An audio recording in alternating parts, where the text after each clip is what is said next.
So I want to pivot a little bit because I guess this does kind of lean more towards generalizations. So in terms of being a biracial person in the dating world, like romantically, what has those I see smiles all across the so this is gonna be good. So I will say, like, what has that experience been like? Because so one common question I've heard, this was actually like very eye-opening for me. I'll never forget. I was in training for something, and there was a cultural aspect of things. And one woman, she was biracial. I think she was no, I'm not gonna assume. I'm not gonna do that. But I remember the one thing she mentioned was the question that she would always get is like, "What are you?" And for her, the way she explained it is she said it felt dehumanizing. Like it made her more of an object versus a person because she would get it constantly. Like she was very attractive and she definitely got like a lot of attention. And I would say even prior to her mentioning that, I was of that mindset to be like, oh wow, like what is she? She's gorgeous. She's different. If she was a Pokemon, she would be like a legendary, like one of those rare kind of instances, right? But I never looked at it from her perspective and potentially all of your perspectives as well on even the wording alone behind that statement. So has that ever happened to you? And like, what are your thoughts on that? Yeah, I get, so when people look at me, I get Cuban or Dominican a lot. So that's because I share a lot of my white features and I also share a lot of my black features, but I have darker skin tone. So that's why I get that a lot. So a lot of people assume that I'm just Hispanic until I open up my mouth. And then I can't speak a lick of Spanish. And when I speak Spanish, it's the most watered down version of Spanish you've ever seen in your life. But I mean, even when we went to Miami, you remember when we went to Miami there? People would think I was Hispanic. I get that a lot, and that puts me into a different category. But I also get the question of like, what are you? Like, because they're generally confused on what I am, and I'm just like, why do I have to put an identifying, category onto myself of being white and black? Like, why can't I just be DeAndre, and why can't we just get to know each other on that level rather than just saying that I'm Hispanic? Which I mean, not even Hispanic, don't even have a lick of Hispanic blood in me. Just go straight to that. You know what I mean? Yeah. So you're saying like, why is it a requirement for them to dig that deep? Like, why can't they just have the conversation with another person? Yeah, I think dating profiles, which I'm not good at, the one-on-one, not good at. They have opened up a lot of onion, layers of onions that just dive deep into more of like the central, so you guys can know a lot about each other. But I think that helps out because I put on biracial because I feel like, I mean, if we get to the level, you're gonna meet my mom and my mom's other family, and they just gonna be all white. So like, I don't know if you've got a problem, and I don't like to use the word reverse racism because that's not a thing in my opinion. But if you've got a problem with a lot of people, you got to know that I am half white. Okay. Or the vice versa, which I don't date a lot of white people, but yeah, there you go. You just had to throw that one at the just don't do that. Yeah, a little footnote. Just anybody. I mean, you gotta be phenomenal, okay? Vote for Dave. Okay, Clarissa, Jasmine, what about either of you? I don't know if I can follow that up. I have to agree about the whole I want to just be known as me, but I do ask anyone that I date, like when they ask me, what are you? Because I ask them, what do you think I am? Because I wanna know like what I look like to them, and I find it really interesting. Other than that, I realized that a lot of like white male specifically, they like fetishize on like Asian women. Yeah. So I like stay away from that. Also, you get what I'm saying, Jess? Yeah. He's like, no, Don't do that. Stay away as much as possible. That's all I gotta say. So other than that, like other than that aspect of like fetishizing, like have there been any other kind of like aspects that have like made you uncomfortable, made you feel different, objectified, anything like that? Like, I forgot the word is, but you know, when you're talking about how like, oh, like Pokemons were like unique, you're rare. Like I got like, I tried a dating site before and I get like a lot of messages like that. Oh, you look so foreign. Where you from? Like, you know, like all those. They were light skinned, huh? They were a light skinned black person, weren't they, when they said that? I saw a little. I'm dead. Also, I want to make sure, like, so was the Pokemon comparison, like I was trying to do it objectively, but I hope it's not like interpreted offensively. No. Okay, cool. Because I was, yeah, just want to make sure. I don't want to dig like a deeper hole, so I'm just gonna be like, all right, cool. I want to make sure. So Jasmine, what about you? Yeah, the fetishizing thing, like that definitely happened a lot with like not even just like Black men, unfortunately, but like any type of man that was interested in me, they would always be like, oh, what are you? All that stuff. And I'll just, you know, humor them or whatever. And they're like, oh, you look Blasian, you're blah, blah, blah. And then, you know, they just try to, I feel like they do that so they can make an idea of who you are in their own head.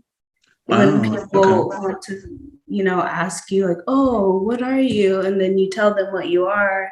And then they start, you know, putting the pieces together themselves about yourself instead of just asking questions. But yeah, there's like times when it was kind of weird when guys were like, oh, you're the first this type of person that I've ever dated. I don't know if y'all made that face, so I guess y'all got that before, but that's like so annoying, you know, like especially when I dated non-Black guys and they're just like, you're the first Black girl I've ever dated. And I'm just like, well, I ain't even the full thing, so I don't even know if you can On you. that. That's funny. That is funny. I mean, it's true. It's like, I don't even. Yeah. So would you say, and I guess it's for all of you, do you feel like it comes from a general interest of like curiosity, or do you think it is something like a little bit more, like Jasmine saying, like a little bit more malicious in terms of the fetishizing part? Like, would you say, like, which one would you say most of your experiences has been? More so of like the fetishizing, or more so of genuine interest? Like, you know, oh wow, you're that. Let me hear more. Unfortunately, fetishizing. Yeah. Yeah. Would you say like is it like a 60-40, or would you say like it's a 80-20? Like 70, maybe 70-30. Okay. So it happens. Yeah. Okay. So most of the experiences kind of made you feel like that way. Oh, go ahead. Yeah, I was gonna say, I think I wouldn't say like an interest. I think it's just kind of like a wanting to do something different aspect of it also. Like, Okay. I don't know how to describe that, but I think that there is just a general, I wouldn't say interest, because I think there is maybe some malicious intent behind that, but I don't think I would classify that as just fetishizing. I think it's also cultural appropriation, some other aspects that are behind that general interest, but I wouldn't classify it as fetishizing. Okay. And knowing that Especially America's with white folks, especially with Caucasians and some African American men, for example, that go with the Caucasians. I think that there is general interest, but there's like a sub level of just malicious intent. So, you know, and I wouldn't say it in a bad way either. I mean, that's what America shows, is the winner, a white man. So I mean, or white in general. So I mean, why wouldn't you? I wouldn't want to do it, but me being the empathetic way that I am, I understand that path that they would want to go down. Okay. So that's a point that I want to mention then. So in that case, have any of you dated like another biracial person, like someone who also identified as biracial, and has that experience been better, knowing that they have similar experiences and backgrounds, even if it's not the same two ethnic backgrounds, at least some sort of experiences that they could witness that now you can kind of relate on? Yeah, I would definitely say I don't like to use it as a chameleon aspect. So we go around other cultures and we can assimilate with that specific side. Oh, like code switching, like a code switching thing. Yeah, like I think that's something that we as biracial folks, in my opinion, are really good at, and I think that someone understanding that is an attraction level towards that. So like, I mean, I think that there's a reason why we are successful as biracial people, because we can float between different social situations and find an avenue that appropriates with that situation. So I think that there is an attractiveness from a biracial point of view to have that same ability or to understand how to move throughout that way. Okay, it's almost like a additional layer of empathy, you would say. Mm-hmm. Yeah. Okay. Jasmine Corsa, do you have anything on that too? I agree. He said it all. Okay. Jasmine, you agree too? Anything you want to add on to that? I agree. I mean, I'm married to someone who's biracial, even though he's like a hot mess, but but like I do think when we're first dating, I do think that it was helpful because that was my first time dating someone that was biracial or mixed or whatever. Mm-hmm. So it made it so it didn't make me feel like, oh, you're the first whatever, that I usually would get. It was like, okay, we both know what it feels like to be, put in this situation. So it does create more empathy and better understanding, I guess. Okay. It makes sense to me too, because I feel like to kind of remove that whole aspect of like the surprise factor, like, oh, you're the first this and that put together to make this. It's like I wonder if how can I put this? I wonder if that's something that we'll continuously to become better at, because the world is integrating a lot better, and this is definitely much more of like a US issue, because we are the quote unquote melting pot. So this is where all the different individuals from all different walks of life can come here and actually mix. So because I think that as there's more mixed people, they could understand that, but I don't think that a one that would identify as more being one race and kind of assimilating themselves with that race could really understand that aspect of it. I think that they would have to be biracial, in my opinion, to be able to kind of, I think that they could associate with, they could probably do some code switching, but there's a different level that biracial people go through. It's like your whole mannerisms, everything changes when you're around one side of the family to another side of the family. What I can get away with on my mom's side of the family, I could never get away with on my dad's side of the family, and vice versa.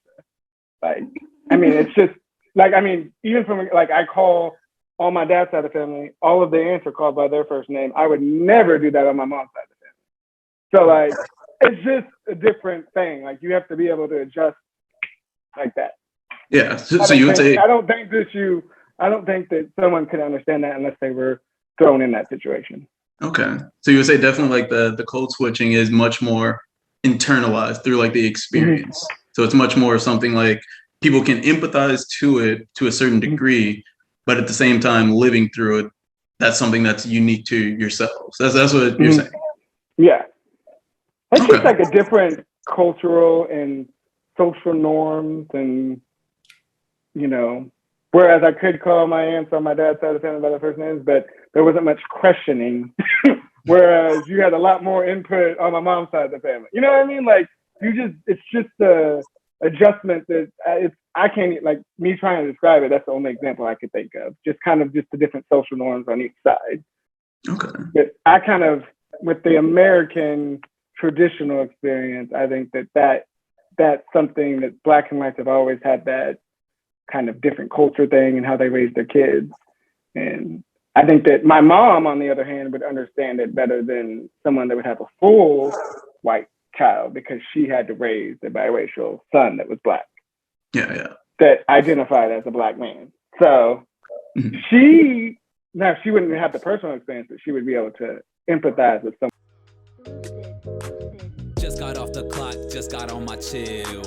Called on my homie Brent to see what be the deal. What you trying to do? I'm just trying to heal. Hella floated, never bloated's what I'm trying to feel. Hop in the whip and